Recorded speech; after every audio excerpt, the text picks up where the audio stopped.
नकारात्मकता मनुष्य को शारीरिक और मानसिक दोनों ओर से कमजोर बनाती है। इसलिए इस नकारात्मक विचारों को सकारात्मकता की ओर कैसे मोड़ना है और बड़ी से बड़ी सफलता कैसे हासिल करनी है, इस विषय पर हम आज एक रोचक कहानी आपको सुनाएंगे। तो चलिए शुरुआत करते हैं। पुराने गुरुकुल में एक सुबह एक गुरु अपने शिष्यों को प्रवचन दे रहे थे।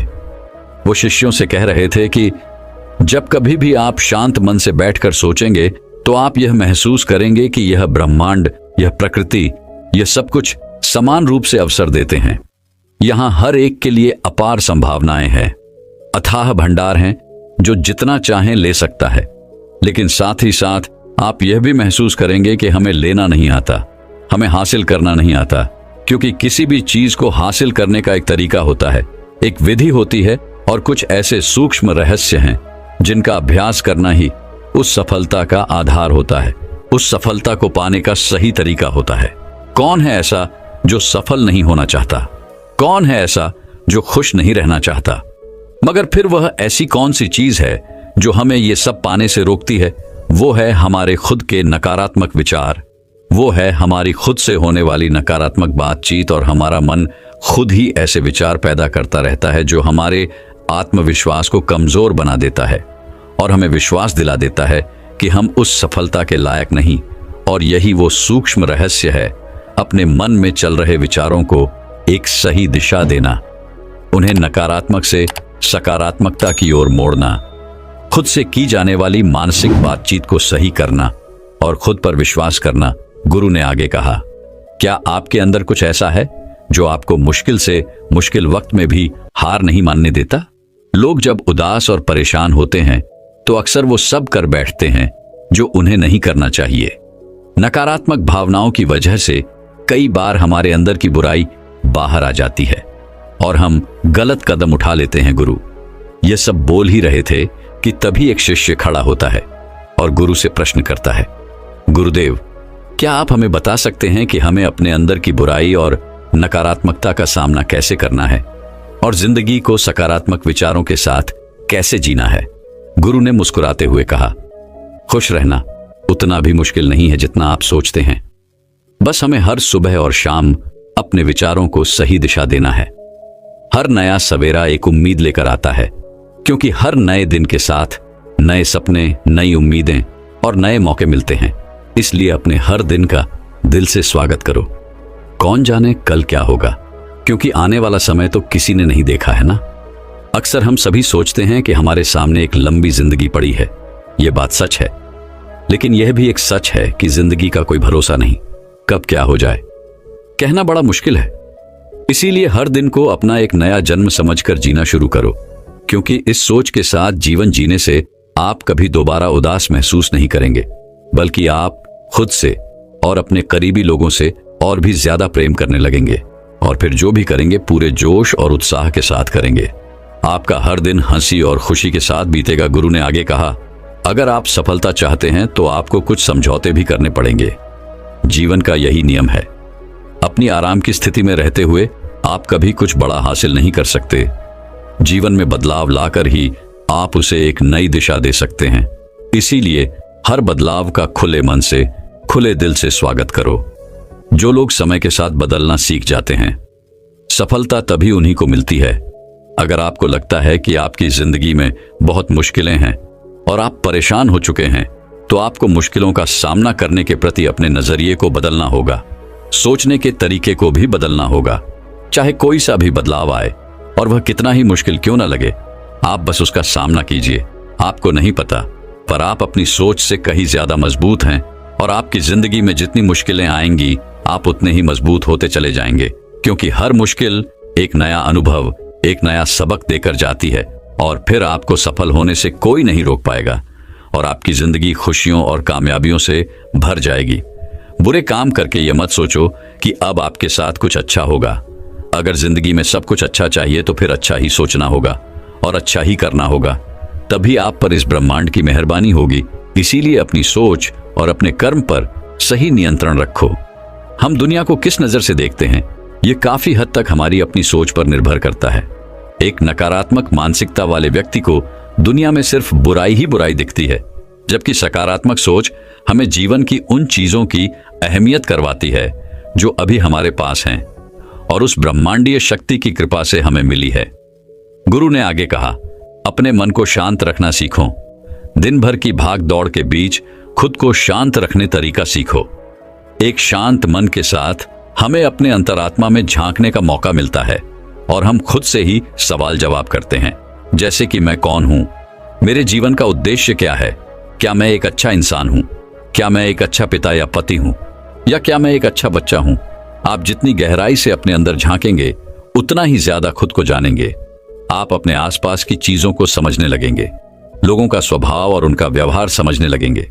फिर आप चीजों और लोगों को लेकर बात बात पर परेशान और उदास होना छोड़ देंगे। आपको यह एहसास होने लगेगा कि आपके किसी भी काम का क्या असर पड़ेगा। किसी भी काम से अगर आपको दुख पहुंचे तो उस काम को मत कीजिए और जो चीज खुशी दे उसे जरूर कीजिए। फिर देखिए आपकी जिंदगी में कैसा ठहराव आता है।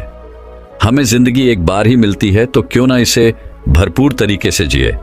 जो दिल करे वह करो, खुद को बंदरों में मत बांधो, लेकिन हाँ, इस बात का भी ध्यान रखो कि वह मनमानी ना हो, वह धीमानी हो और आपके भीतर की आवाज हो। इसीलिए कुछ भी करने से पहले अपने अंतरात्मा की आवाज सुनो। आपके दिल की चाहत कुछ भी हो सकती है, जैसे कोई नया व्यापार शुरू करना, किसी नए शहर में जाकर अपनी किस्मत आजमाना, या फिर कुछ महत्वपूर्ण हासिल करना। जो भी आपके दिल में है उसे पाने के लिए कम से कम एक बार अपना संपूर्ण प्रयास जरूर करो। यह मत सोचो कि इसका परिणाम क्या होगा। जो मन में है बस उसे कर डालो। अक्सर हम उधेड़बुन में फंस जाते हैं क्योंकि हमारा दिल कुछ कहता है और दिमाग कुछ और। लेकिन प्रयास करने पर ज्यादा से ज्यादा आपके साथ क्या हो सकता है, यही ना कि आपको सफलता नहीं मिलेगी। गुरु ने आगे कहा, लेकिन कम से कम आपको इस बात का पछतावा तो नहीं रहेगा कि आपने कोशिश नहीं की। कुछ ना करने से तो बेहतर है कि हम उस काम को करके उसमें असफल हो जाएं। गुरु ने आगे कहा, आपकी अंतरात्मा आपकी भलाई चाहती है। इसकी आवाज को कभी भी नजरअंदाज मत करो, क्योंकि अंदर से आने वाली आवाज ही हमें सफलता के रास्ते पर ले जाती है। जब भी आप कुछ गलत सोचते हैं या करते हैं तो सबसे पहले अंदर की आवाज ही आपको टोकती है, गलत करने से रोकती है। कभी सोचा है ऐसा क्यों? क्योंकि यह हमेशा हमारा भला चाहती है। यही तो ऊपर वाले का दिया हुआ अनमोल उपहार है हमारे पास, जिसे हम समझ या बुद्धिमत्ता कहते हैं। अगर जिंदगी की खूबसूरती को समझना है तो अपने अंदर झांक कर देखो। ये देखो कि तुम्हारे पास क्या क्या है और तुमने अपने जीवन में कितना कुछ हासिल किया है। जिंदगी की सुंदरता को आप केवल तभी महसूस कर पाएंगे जब आप धन्यवाद के भाव से भरे रहेंगे, इसके बजाय यह सोचकर दुखी होने के कि हमारे पास क्या नहीं है। यह सोचकर खुश रहो कि हमारे पास कितना कुछ है, और इसी संतोष की भावना और शांत मन के साथ अपना प्रयास जारी रखो। इतना कहने के बाद गुरु कुछ देर के लिए मौन रहे और फिर कहना शुरू किया, क्या आप जानते हैं, शब्द तलवार से ज्यादा ताकतवर होते हैं। इसीलिए शब्दों का उपयोग सोच समझकर करना होता है। ऐसी बात करने से बचो जो किसी दूसरे को बुरी लगे। साफ और स्पष्ट राय रखना अच्छी बात है, लेकिन किसी को ऐसी बात मत बोलो जो उसे अंदर तक चुभ के जाए। सच भी तो सभ्यता के साथ कहा जा सकता है ना। अगर आप क्रोध में हैं भी, किसी को उल्टा सीधा कहने से बचो, कहीं ऐसा ना हो कि आपको बाद में पछताना पड़े। बात करते समय अपनी आवाज में नरमी रखो, जहां तक हो सके साफ बात कहो, लेकिन प्रेम से कहो। एक अच्छा इंसान बनने के लिए आपको सिर्फ इतना ही करना है।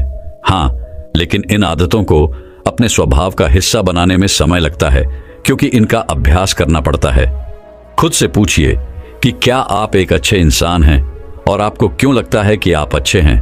आपके अंदर ऐसी कौन सी खास बात है, दूसरों से किस तरह से पेश आते हैं। यह सवाल आपको अपनी कमियां जानने में मदद करेंगी। शुरुआत में हो सकता है खुद से ऐसे सवाल जवाब करना आपको अजीब लगे, लेकिन खुद से ऐसे सवाल करते रहिए और खुद को विनम्र व अंदर से शांत रखने का प्रयास करिए। अगर एक इंसान के रूप में आपको अपने अंदर सुधार लाना है तो अपनी कमियों को पहचान कर उन्हें दूर करना ही होगा। गुरु ने आगे कहा, दुनिया में प्रेम से बढ़कर कुछ भी नहीं है। प्रेम आपको आबाद भी कर सकता है और ये आपको बर्बाद भी कर सकता है। हालांकि प्रेम को ना समझना ही बर्बाद करेगा, क्योंकि प्रेम तो बड़ी पवित्र चीज है। प्रेम ही ईश्वर है, ऐसा कहा जाता है। अपना नियम बना लो कि आपके अंदर सबके लिए प्रेम और करना हो। जिस दिल में प्रेम होता है वही दिल आबाद होता है। जितना प्यार आप बांटेंगे उतना ही यह आपके पास लौट कर आएगा। जिसके दिल में प्रेम और करना है वह कभी किसी के साथ बुरा कर ही नहीं आ सकता। उसके अंदर दूसरों के प्रति बुरी और नकारात्मक भावनाएं आ ही नहीं सकता। असल में प्रेम के अंदर वो ताकत है जो हमें गलत काम करने से रोकती है। गलत काम करके इंसान कभी चैन से नहीं रह सकता। उसके अंदर हमेशा एक डर और पश्चाताप रहता है। गलत काम करना छोड़ दो, फिर देखो आपको इतनी बेहिसाब खुशी और संतुष्टि मिलेगी कि आपकी पूरी जिंदगी आराम से गुजरेगी। जो लोग स्वार्थी और धोखेबाज होते हैं, खुशियां उनसे दूर भागती हैं। वो चाहे कितना ही खुश रहने का दिखावा कर लें, लेकिन अंदर से वो हमेशा दुखी ही रहते हैं। गंदे काम और गंदे विचार हमें कभी खुश नहीं रहने देते, और जहां खुशी है वही प्रेम है। इतना कहने के बाद गुरु ने अपना प्रवचन समाप्त किया और फिर सभी शिष्य अपने अपने दैनिक कार्यों में लग गए। दोस्तों, इस तरह के विचार अपने दिमाग को देने से और विचारों को सकारात्मक रखने से निश्चित रूप से जिंदगी बदलेगी। तो आइए अब जल्दी से समराइज कर लेते हैं कि हमने इस कहानी में क्या क्या सीखा। इस कहानी में आपने खुद से की जाने वाली सकारात्मक बातचीत की ताकत के बारे में जाना, और यह भी जाना कि खुद की काबिलियत पर संदेह करना हमें नीचे खींचता है। खुद को हमेशा अपनी खूबियों और अच्छाइयों के बारे में याद दिलाते रहो, क्योंकि इससे हमारा आत्मविश्वास बढ़ता है। इस कहानी में आपने यह भी सीखा कि हमें अपने अंतर्मन की आवाज भी सुननी चाहिए। हमें अपनी कमियां, अपनी खूबियां और अपने लक्ष्य स्पष्ट रूप से पता होने चाहिए।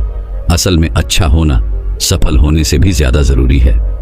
दुनिया में पहले से ही काफी बुराइयां हैं, और हमारे अंदर की बुराई हमें मानसिक और शारीरिक दोनों तरफ से कमजोर बनाती है। इसीलिए जितना हो सके अपने मन और विचार दोनों पवित्र रखो। अच्छा सोचो, अच्छा करो, और अपने अंदर की बुराई को सिर पर मत उठने दो। यह सब करना हमारे ऊपर ही तो है। जहां भी जाओ लोगों का भला करने का प्रयास करो, क्योंकि इससे जो खुशी मिलती है वह कभी फीकी नहीं पड़ती। इस दुनिया में अच्छे लोगों की बेहद कमी है। इसलिए जितना हो सके अच्छा सोचो और अच्छा करो, तो फिर देर किस बात की है। आज और अभी से अपने सपने पूरे करने में जुट जाओ। तो दोस्तों, अब चिंता को कैसे खत्म करें, इस विषय पर अगली कहानी की शुरुआत करते हैं। एक व्यक्ति कई वर्षों तक अपने गुरु के दर्शन करने जाता रहा। उपदेश सुनने जाता, सेवा करता, ध्यान का अभ्यास करता, लेकिन हमेशा उसके मन में एक कमी बनी रहती कि मेरे अंदर सुधार नहीं हो रहा है।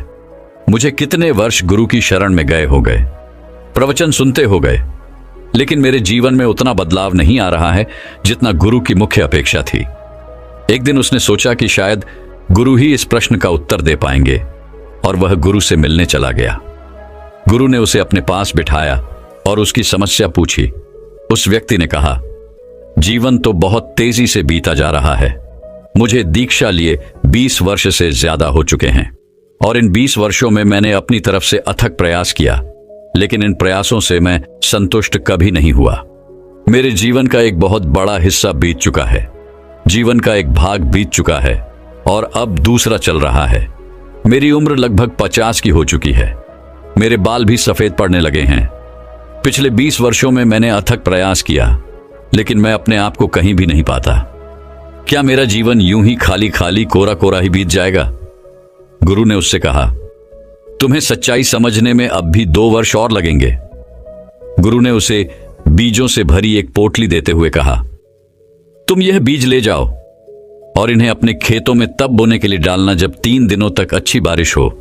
वह व्यक्ति उन बीजों को लेकर वापस अपने घर आ गया और बारिश का इंतजार करने लगा। दिन हफ्तों में बदल गए और हफ्ते महीनों में, लेकिन बारिश नहीं हुई।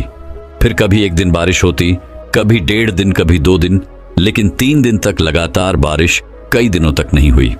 वह प्रसन्न होता जैसे ही बारिश शुरू होती, लेकिन फिर दुखी हो जाता जब बारिश कुछ ही देर में बंद हो जाती।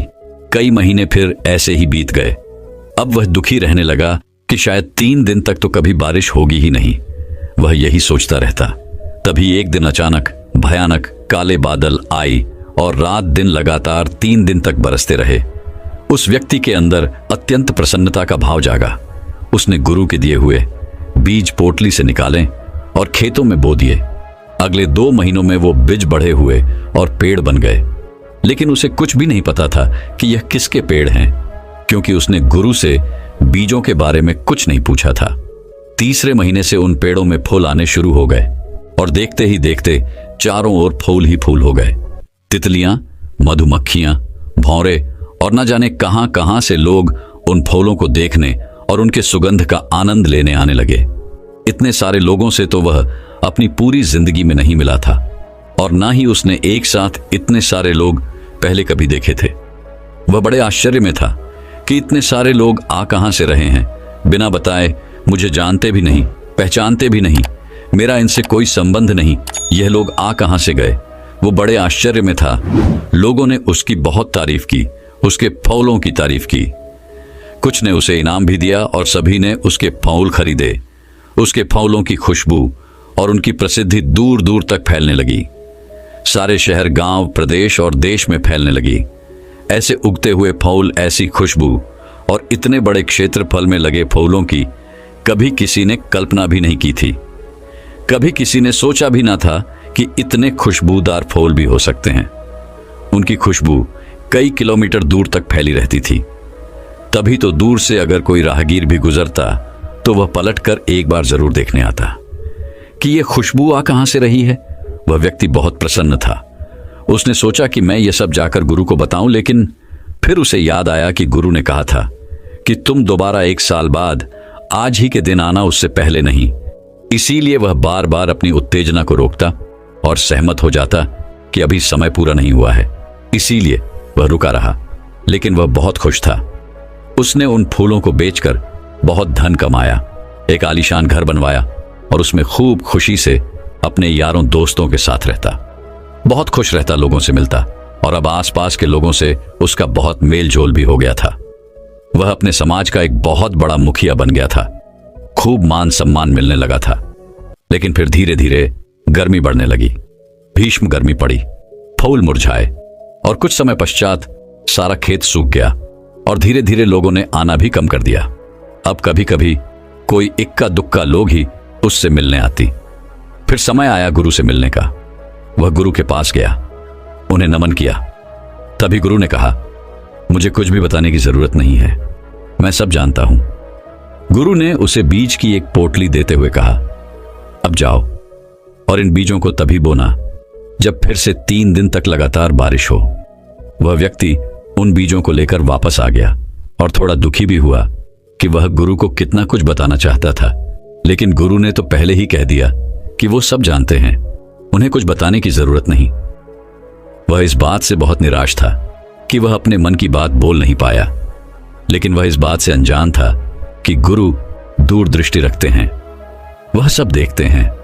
वह घर आया और फिर से बारिश का इंतजार करने लगा और वह बहुत खुश भी था कि मुझे फिर से बीज मिल गई, फिर वही फूल उगेंगे, फिर चारों तरफ सुगंध फैलेगी, फिर दूर दूर तक मेरी ख्याति फैलेगी, लोग मुझे इनाम देंगे, मेरी प्रशंसा करेंगे, मेरे फूलों की बिक्री होगी, मुझे मान सम्मान मिलेगा। इन सब बातों के बारे में सोचकर वह अंदर से गदगद हो जाता। बार बार इन बातों को सोचता, बीजों की पोटली को देखता और प्रसन्न होता। यह कई दिनों तक चला और वह बारिश का इंतजार करता रहा, लेकिन बारिश नहीं हुई। जब हुई भी तो 1 दिन, 2 दिन, लेकिन 3 दिनों तक लगातार बारिश नहीं हुई। कई महीने बीत गए। अब वह थोड़ा उदास रहने लगा कि क्या इस बार 3 दिन तक लगातार बारिश होगी ही नहीं कहीं। गुरु ने इस तरीके से मुझे कुछ समझाने का प्रयास तो नहीं किया जो मैं समझ नहीं पा रहा, क्योंकि अब तो बारिश हो ही नहीं रही। और अब वह मन ही मन तुलना भी करने लगा था कि पिछली बार तो इतने दिनों में बारिश हो गई थी, लेकिन इस बार तो उससे भी ज्यादा दिन बीत गए और बारिश अब तक नहीं हुई। फिर एक दिन काले बादल आए और 3 दिन 3 रात तक मूसलाधार बारिश हुई। इस बार इतनी बारिश हो गई कि उसके खेत की मिट्टी का ऊपरी हिस्सा ही बह गया। वह यह सोचकर परेशान भी हो गया कि इस बार ज्यादा समय लग जाएगा खेत को तैयार करने में, क्योंकि मिट्टी की ऊपरी परत बह गई है। फिर जैसे तैसे करके बारिश रुकी। उसने बड़ी मेहनत से खेत तैयार किया और वह बीज खेत में बो दिए, लेकिन इस बार भी उसने गुरु से नहीं पूछा था कि यह किसके बीज है। उसने खुद ही कल्पना कर ली थी कि यह उन्हीं फूलों के बीज होंगे। धीरे धीरे वह बीज अंकुरित हुए, बड़े हुए और उनमें फूल आने लगे। लेकिन वह यह देखकर हैरान हुआ कि इस बार फल इतने छोटे क्यों हैं। लेकिन वह फिर भी इंतजार करता रहा। उसने सोचा शायद इस बार इन पेड़ों में फल आने वाले हैं। लेकिन कुछ दिनों बाद उसने देखा कि सारे पेड़ों में धीरे धीरे हरी मिर्च लगने लगी है और वह मिर्च की फसल बड़ी तेजी से फलने फूलने लगी। धीरे धीरे वह मिर्च लाल होने लगी। इसके बाद कुछ दिनों तक खेत में तोते आए। तोतों ने कुछ मिर्च खाई, लेकिन इस बार कोई तितली नहीं आई, कोई भौरा नहीं आया, कोई मधुमक्खी नहीं आई। और इस बार ना तो आसपास से कोई लोग आई, ना कोई सुगंध उठी, ना कोई सुंदर नजारे बने और ना ही दूर दूर से राहगीर आई। इस बार ऐसा कुछ भी नहीं हुआ। वह बहुत आश्चर्य में था कि आखिर इसके पीछे क्या रहस्य है। वह थोड़ा चिंतित भी होने लगा, लेकिन थोड़ी उत्सुकता भी थी कि देखते हैं आगे क्या होता है। फिर जैसे जैसे गर्मी बढ़ने लगी, वह मिर्च लाल होने लगी और धीरे धीरे वह मिर्च पककर खेत में ही गिरने लगी और सूखने लगी। सारा खेत भी सूख चुका था। धीरे धीरे वह मिर्च फटने लगी और सारी खेत में फैलने लगी। और जैसे जैसे गर्मी बढ़ने लगी, गर्म हवाओं के साथ वह मिर्च भी उड़ने लगी और उस मिर्च से लोगों की आंखें और लोगों के गले जलने लगे। अब लोगों ने दूर दूर तक उस ओर आना ही छोड़ दिया। वह रास्ता ही छोड़ दिया और जहां जहां वह हवा फैलती, लोग परेशान होने लगे। बहुत भला बुरा कहते उस व्यक्ति को कि इस मूर्ख ने यह क्या कर दिया। अगर इसने इन मिर्चों को बो ही दिया था तो फिर बाजार में जाकर इन्हें बेच देता या फिर इनका कुछ इंतजाम करता। लेकिन इसने इन मिर्चों को खेत में ही गिर जाने दिया और अब यह मिर्चें लोगों की आंखों और गालों में चुभ रही हैं। लोग उससे बड़े नाराज रहने लगे और उसके खेत के आसपास जितने भी पशु पक्षी थे, वह सभी वहां से पलायन कर गए। वह बहुत डरा हुआ था। वह अकेला पड़ गया और वह किसी तरह से खुद को बचाता, क्योंकि उसकी भी आंखों और गले में मिर्च लग रही थी। वह दिन रात अपने मुंह को कपड़े से ढक कर रखता और हवा की विपरीत दिशा में बैठकर खुद को बचाने का प्रयास करता। यह सिलसिला कई महीनों तक चला। उसके गुरु से मिलने की प्रचंड इच्छा थी, लेकिन गुरु ने पहले ही बोल रखा था इस साल के बाद आज ही के दिन आना। वह बहुत परेशान था। उसके लिए एक एक दिन काटना बहुत मुश्किल पड़ रहा था। लेकिन किसी तरह से वह दिन आ गया जब वह अपने गुरु से मिलने जा सकता था। वह गुरु के पास गया और अपना सारा हाल सुनाना चाहा, लेकिन गुरु तो पहले से ही सब जानते थे। गुरु ने कहा, मैं सब जानता हूं तुम्हारे साथ जो हो रहा है, लेकिन अगर तुम समझ पाओ तो। गुरु ने उससे पूछा, क्या तुम कुछ समझे इन 2 सालों में, जो मैंने तुमसे कहा था कि अभी तुम्हें 2 साल और लगेंगे? तुमने क्या समझा? सबसे पहले तो तुम यह समझो कि तुम कौन हो। क्या तुम्हें पता है कि तुम कहां से आए हो? क्या तुम्हें अपने पैदा होने का पता है? उसने कहा, नहीं, मुझे नहीं पता कि मैं कैसे पैदा हुआ। जब मैं समझने लायक हुआ और लोगों ने कहा कि यह तुम्हारी मां है, इसी ने तुम्हें जन्म दिया है, तब मुझे पता चला कि मैं इस मां से पैदा हुआ हूं। लेकिन मेरे पैदा होने का मुझे कुछ पता नहीं। गुरु ने कहा कि तुम्हें यह याद नहीं कि तुम कैसे पैदा हुए। तुम्हें यह याद नहीं कि तुम्हारे माँ बाप कौन हैं। तुम्हें बताया गया कि यह तुम्हारे माँ बाप हैं, तब तुमने जाना कि यह तुम्हारे माँ बाप हैं। तुम इन्हीं से पैदा हुए हो और फिर तुमने परिवार बनाया। क्या तुम्हें याद है? वह बोला, नहीं, मुझे याद नहीं कि मैं अपने साथ कुछ लाया था।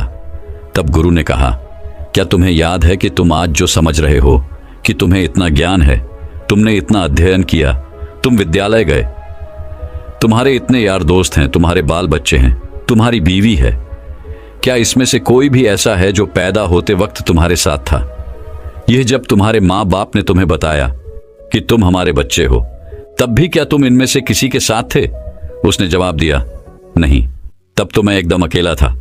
गुरु ने पूछा, क्या तुम्हारे पास कोई पैसे थे, कोई धन दौलत थी? क्या कोई ऐसा इंतजाम था जिसके सहारे तुम अपना सारा जीवन निर्वाह कर सको? तब उसने कहा, नहीं, मेरे को तो जो मेरी माँ देती थी मैं वही खा लेता था।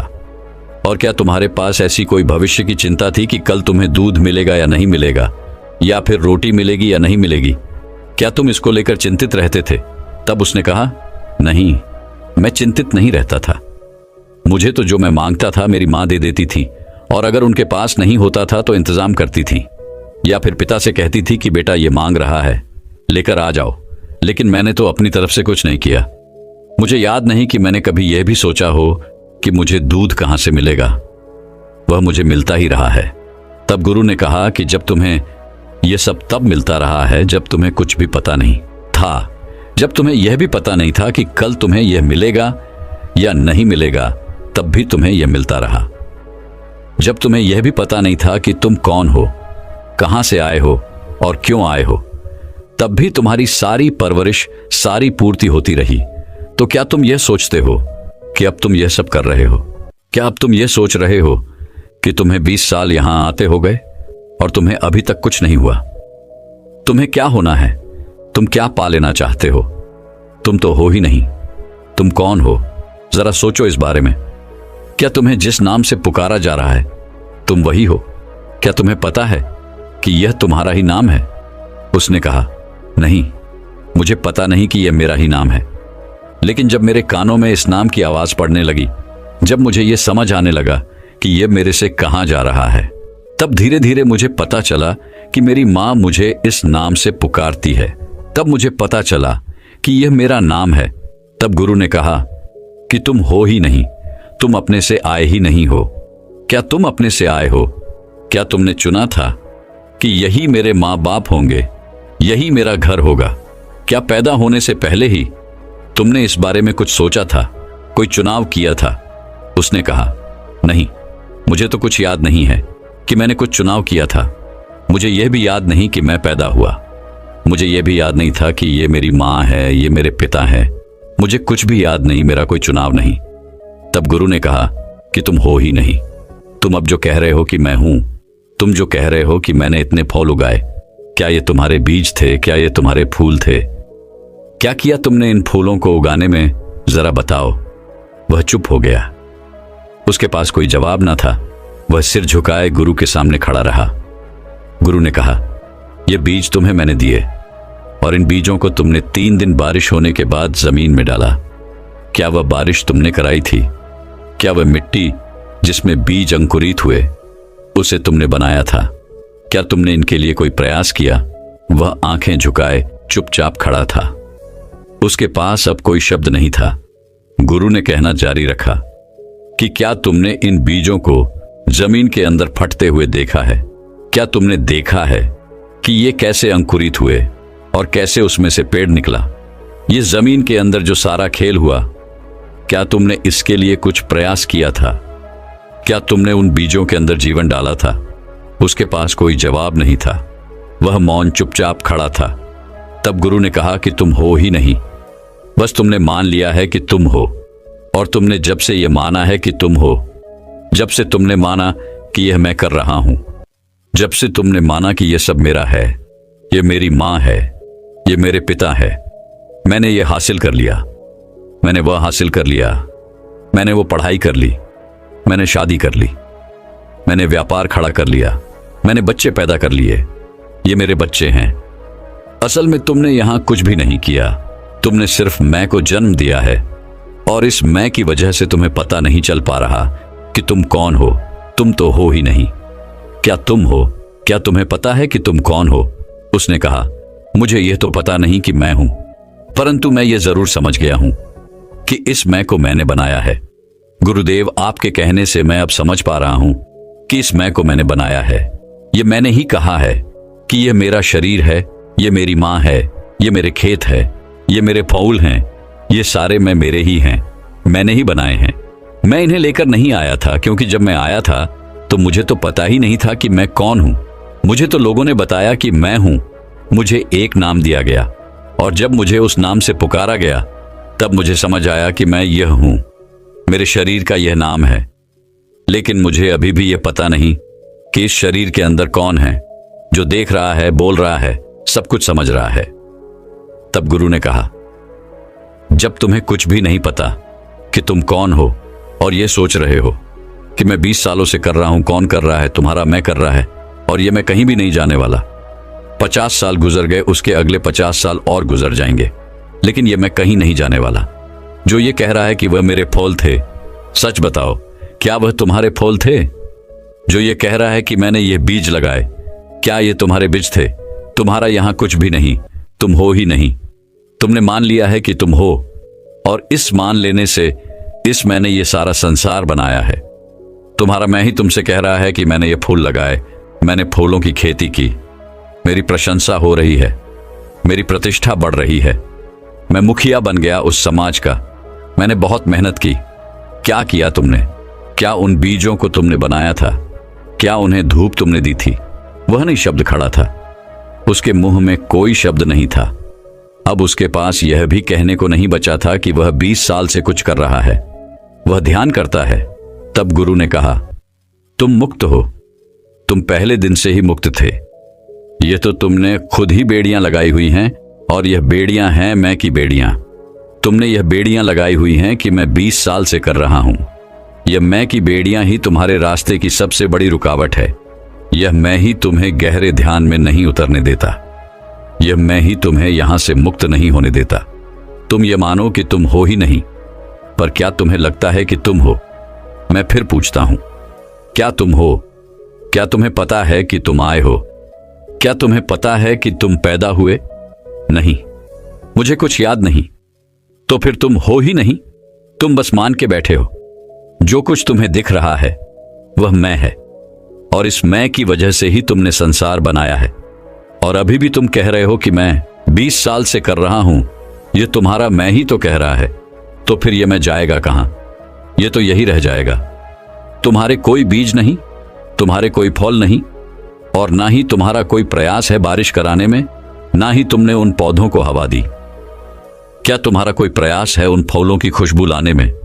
क्या तुमने उन मधुमक्खियों को, भौरों को, तितलियों को कोई संदेश भेजा था? क्या फूलों के अंदर रस तुमने पैदा किए थे? तुम हो ही नहीं, बस तुमने मान रखा है कि तुम हो, और तुम साथ कुछ भी लेकर नहीं आए। क्या तुम अपने साथ कुछ लाए थे? तुम्हें तो कुछ भी नहीं पता था। तुम्हें तो कपड़े पहनाए गए, तुम्हें साफ सफाई से रहना सिखाया गया, तुम्हें यह भी पता नहीं था कि कैसे खाना है, कैसे पीना है। तुम्हारे मुंह में इस तन को लगाया गया, तब तुमने दूध पीना सीखा।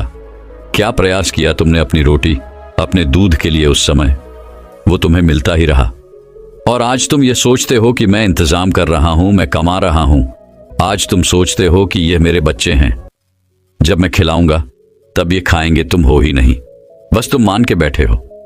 और जो ये सोचता है कि मैं हूं, मेरे बच्चे हैं, मैं कमा रहा हूं, मैं कर रहा हूं, यही मैं ही तुम्हारे दुख का कारण है, यही तुम्हारा बंधन है, यही तुम्हारी बेड़ियां हैं।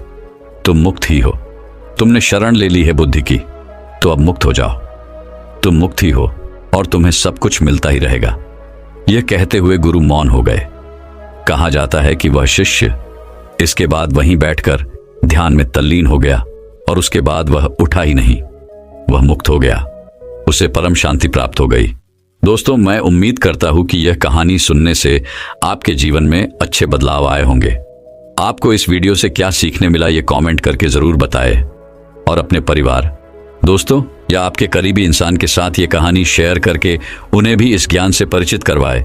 बाकी अगर आपको ये वीडियो दिल से अच्छी लगी हो, तभी इस वीडियो को लाइक कर देना, और आपने अब तक इस चैनल को सब्सक्राइब न किया हो तो चैनल को सब्सक्राइब भी जरूर कर देना।